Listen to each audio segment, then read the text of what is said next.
final game. Now, it's basically the same as name association, but pretty much opposite. I'm going to give you a name of a person. You can tell me nothing about it if you want. You can say thumbs up, maybe even a little story if it's worth telling a little story. And the first one is Matt Cardona. I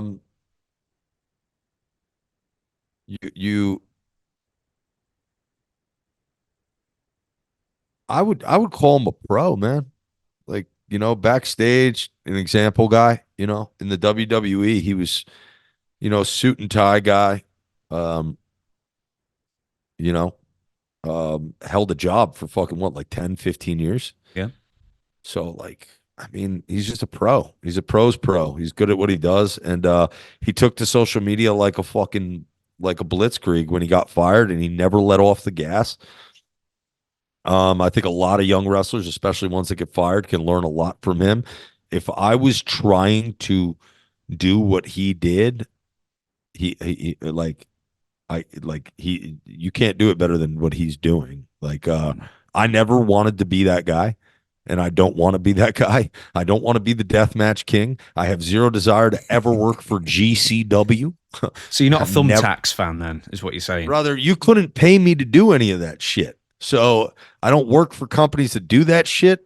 I don't like it. I never did, never will, never got over with me. When I watch pro wrestling, I watch the AWA, the NWA, I watch WWF, I watch WWE, I watch WCW, and I go back and I watch Bret fucking Hart, and I watch Shawn Michaels, and I watch the Rockers, and I watch Ric Flair. Okay, I watch the greatest to ever do this shit. I watch The Rock. All right?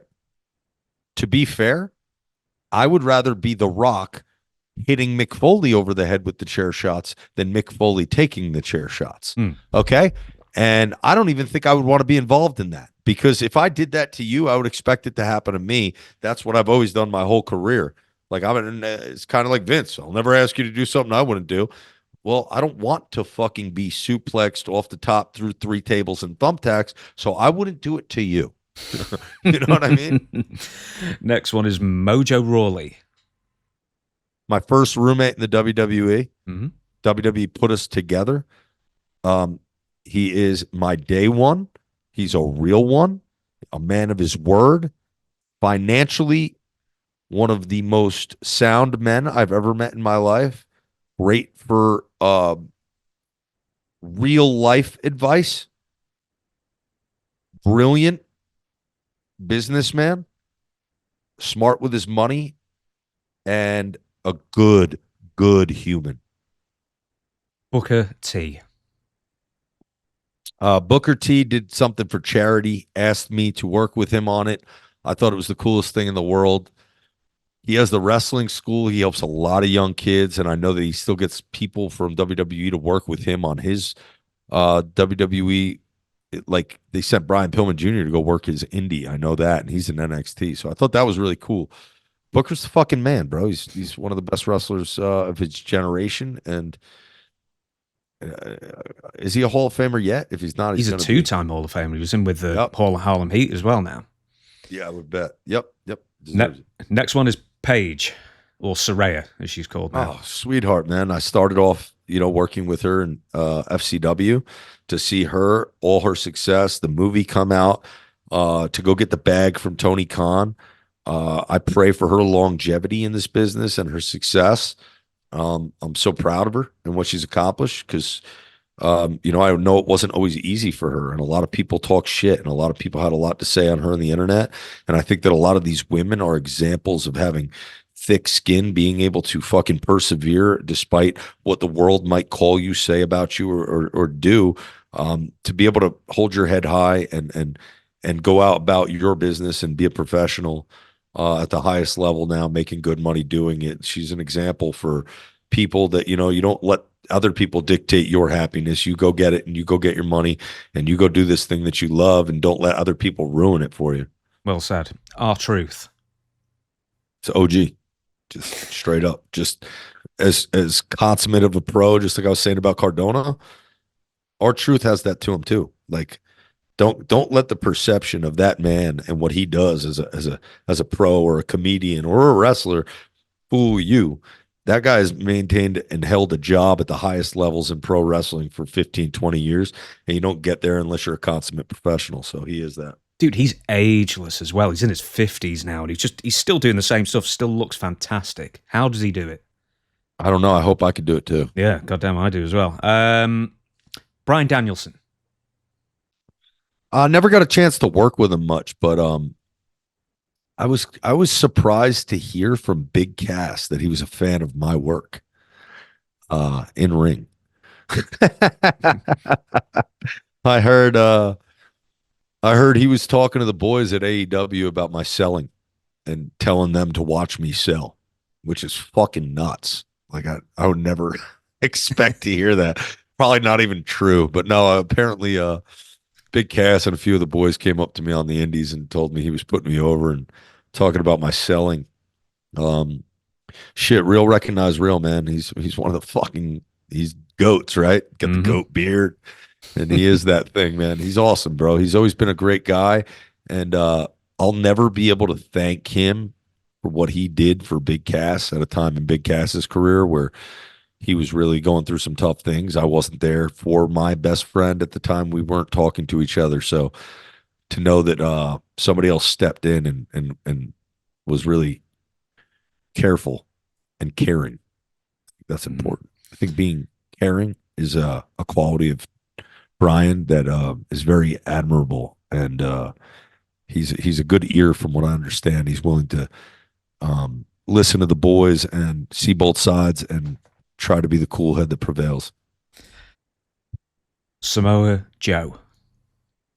Learned a lot from OG. Mm-hmm. OG, man. Taught me a lot about psychology of putting a match together and working with others to get what you want. Sasha Banks, or Mercedes Moné, as she is now. She's the homie. She killed it. So proud of her. When I saw her on Star Wars, I think I texted her instantly and was like, "You fuck." I'm smack talking Skywalker over here, eating my heart out. So happy for her. There was no jealousy involved in that. No, I was just so happy for her. Low key. Only got to meet him and never worked with him. Shook his hand, let him know he's a psychopath, and I appreciate what he does. So. I'll give you a few more and I'll let you go. Rusev, we'll say. Came up with him at the beginning stages. Saw his career. He suffered some bad neck injury. You thought it was over for him, and he's an example of how quickly things can change for you because he was working NXT on the brink of getting fired with a neck surgery that just happened, and I think they were about to fire his ass.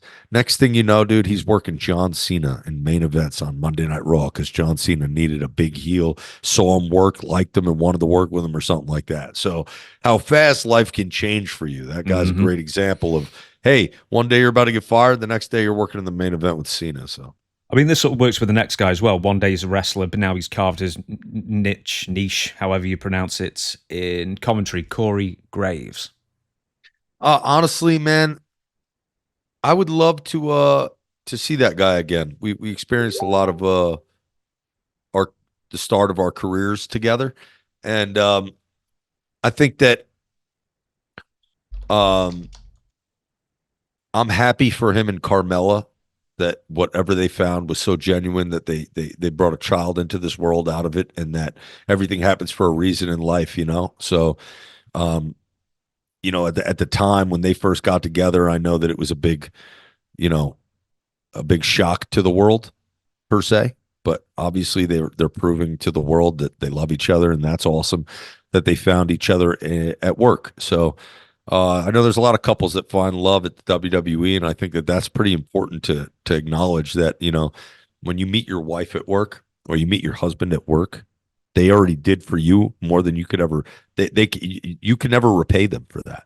Mm-hmm. So I think they found something there between the two of them that the WWE, provided them. That's very, very fucking special. That's cool that they found love for each other and they got married, and that happened after I had left the company. So I'm happy for him because I know he has he found love and he's got family. He's got kids that I'm sure that he's, a big part of their lives as well. So as a father, you're just happy for the man as a father. Like I never really got to know him as a person. But I think that he is one of those people when you talk about advice, he's one of the guys that you would actually want to ask questions. He's been in all the meetings for all the TVs. He watched every single match. He commented on all of them. Those are the people. The Jim Rosses, the Jerry the King Lawlers, you want to get with the commentators.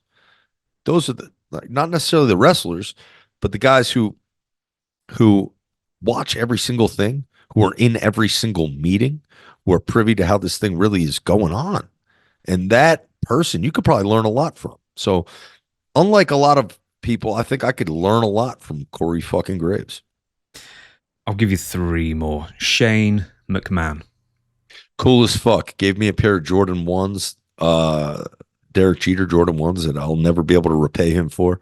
My coolest sneaker. Yeah, you say it over there. Was it a sneakerhead? Like someone who's just obsessed with these? Both of us shoes? are sneakerheads. Yeah. Yeah.